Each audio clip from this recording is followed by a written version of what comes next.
Material is made out of three main components: shader, texture, and mapping. In this lesson, we will focus on vectors, which is the mapping. The clothes will not sew themselves, so let's get to work. In the previous lesson, we worked with textures, but you may or may not have noticed that every node texture have a purple input. Purple represents a vector. What does it mean in practice? Basically, a vector is mapping. Mapping in space. Coordinates, if you will, like in GPS. So our textures will know their location in space according to this vector. Let's learn how to edit this mapping. The most basic and custom-made way to edit this mapping, called UV. What is UV? Two new axes in addition to the three XYZ axes we use in 3D. UV mapping helps us to translate a two-dimensional image into the surface of a three-dimensional object. Let's select the tank top and enter the workspace UV editing from above. Now on the left we will have the UV editor. Let's learn how to use it. Here we have a 2D view showing the texture on the tank top. If you enter edit mode when the tank top is selected, you can see the layout of the mesh relative to the image. If I move the mesh, we will see it corresponding to the image, just like in Battleship's game. We can give it coordinates here. I can determine the position, size, and rotation of the texture in relation to the mesh. In the UV editor as well, we can choose vertex, edge, or face.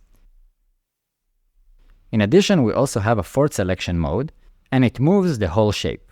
We call it island, and it is a separated piece, just like patterns in a garment. Note that only selected areas in the mesh in the viewport will be visible in the UV editing window. So it is most convenient to select all the information of the mesh with the A key when the cursor is over the viewport. Let's adjust the patterns to the texture so that it looks the way we like. A small problem emerged. We scaled down the island and got a zoom in on the texture. While scaling up the island, we reach the edge boundaries of the texture, and beyond the boundaries, an empty space. But do not fear. In this case, we have an image designed as seamless. Its advantage is that it is seamlessly connected from any direction to any other direction, like tiles. Let's switch it in the texture node to repeat mode. Now we can scale it up as our heart desires, even outside the scope of the graph. The larger the island, the smaller the image will appear, and it will repeat itself more times. Let's adjust the different patterns scattered on the table.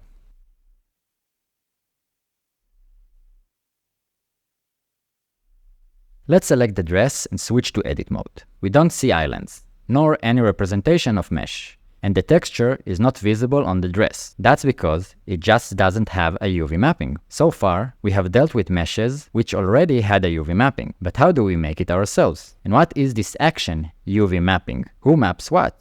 One demonstration is worth 1,000 words. At the viewport, we have a whole menu dedicated to UV mapping. The shortcut to it is U on the keyboard. We will choose everything in the dress with the shortcut A on the keyboard, and in the UV menu, we will choose to unwrap. This is the operation of the mapping. It is the action which translates our 3D model into a two-dimensional layout. And this is in order to match the two-dimensional images we use as textures. So we definitely have an island now, but we seem to have a problem. We have one big block. And due to that, the texture on the dress is stretched and distorted. Unsuccessful translation from 3D to 2D. We can certainly identify here the top opening and the sleeves and also the bottom part of the dress. But everything is stretched and distorted.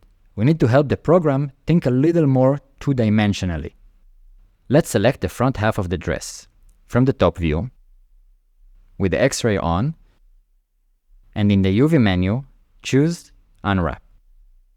Beautiful. We have something in the UV editor window that make much more sense. We will inverse the selection. In the select menu, pick inverse select, and we will unwrap again from the UV menu.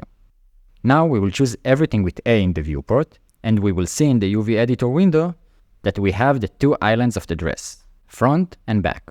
The translation of our 3D model into two dimensions succeeded.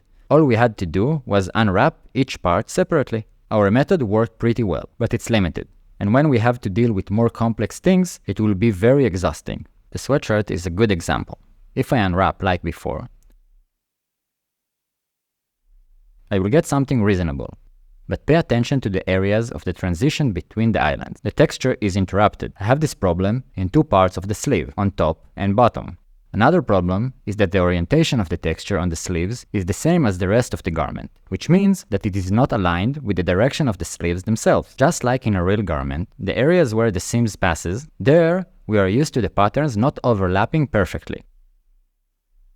We will want to mimic this feature by marking edges that will serve as landmark to the mesh, just like seams, and it will be the boundaries of our islands in our next unwrap of the mesh. In edit mode, choose edge selection. We will mark where it makes sense for the garment seams to pass. With the edges selected, in the UV menu, choose Mark Seam. The edges are marked in red now. If we want to remove a mark of a seam, we have in the same menu, Clear Seam. And now, we will unwrap again. Overall, it looks pretty good. I have separate islands exactly where I marked the areas, but judging by the island layout of one of the sleeves, I can see that I missed one edge. Therefore, the parts are not completely separated. The seams remain marked, so it will be easy to add the edge and unwrap the UV again. We don't have to unwrap all the mesh every time, only the problematic sleeve. We will select one thing from the main mesh, like this edge, and in the Select menu, select Linked and choose Linked. Everything is selected because it's one shape, but in the last operation menu, we can set the selection to be according to the UVs. It's a selection of UV islands, like in the UV editor, but in the viewport. Great, and now unwrap. Now we have 4 patterns of the garment. The sleeves were successfully unwrapped, and the seams passes where it makes sense on the garment. It's time to align them to the textures as we want.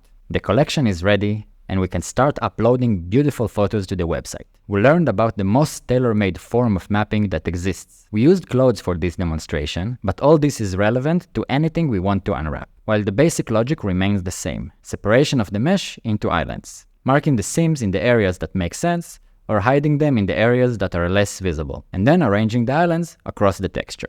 In the next lesson, we will learn about different forms of mapping. See you in the next lesson.